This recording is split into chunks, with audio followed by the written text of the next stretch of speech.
With just hours to go before United States of America elects its 45th president, one can say it's been a neck-to-neck race so far and one of the most rancorous election campaigns the country has ever seen. Putting all the seriousness to one side and showcase, we will discuss celebrities' choices and support in US elections with our editor-at-large, Craig Copetas. Hi, thank you for being with us, Craig. What's happening? Nice couch. Thank you. So, first of all, if only celebrities would go to the poll, we know that Trump would stand no chance, don't you think? Yeah, well, probably not, but it's overblown, the celebrity influence. Celebrities are there for a more important reason than getting people to vote, to raise money for the candidates. Okay. That's what they're there for. So which celebs have stood out actually in the political campaign so far? Well, you got Ted Nugent, who's a rock and roll star for Trump. You have Madonna, Lady Gaga, all these millennial musical stars whose names I can't pronounce and whose songs sound horrible. But no matter who they are, the way the campaigns have used all of them is to, one, attract crowds to rallies. Because if you have Madonna showing up, people are going to come. You're going to want to hear Madonna sing, right? Or Ted Nugent, or whomever. But also, she did a concert in support of Hillary Clinton. Yeah, or a concert, or even a rally. Yeah. You know, people are going to show up. It's consistently been that way over the past, what, 8, 9 election cycles. You get a rock and roll star to show up, fine. You get a Hollywood star to show up, yeah, they're not really performing, are they? But they'll have a dinner where they can charge $10,000 a plate. And if you look at the amount of money each campaign has raised this year, you'll find that Hillary has raised a lot more. She's raised, I think, in the neighborhood of 700 and some million. And much of that money has come from these dinners and gatherings where she charges people $10,000, $20,000 a plate to come and hang out with her and Madonna or Lady Gaga or whomever. So even celebrities showed their support with doing a campaign anthem in the Fight song. If you like, we could watch a part of it and then talk about it. Okay. Our fight song. Hey, take back my life song. We'll be all right song.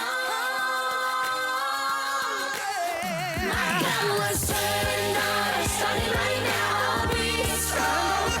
I'll play my fight song. And I don't really care if nobody else believes.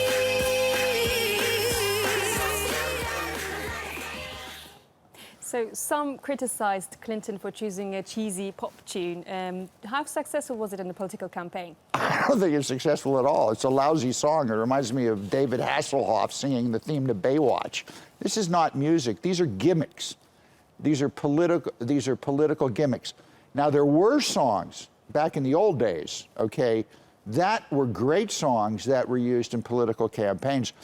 One of the most famous, and you'd have to go Google it, was called Ohio by Crosby, Stills, Nash & Young.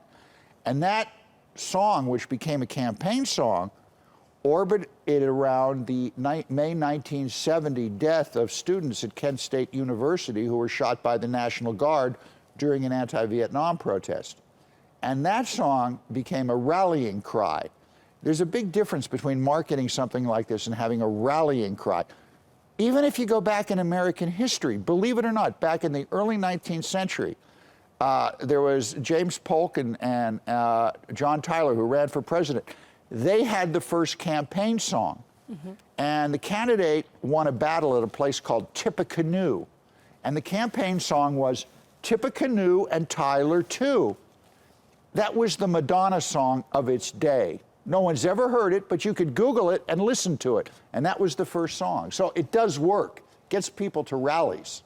So how much influence do you think celebrities have on the ordinary American people? I don't think they have any.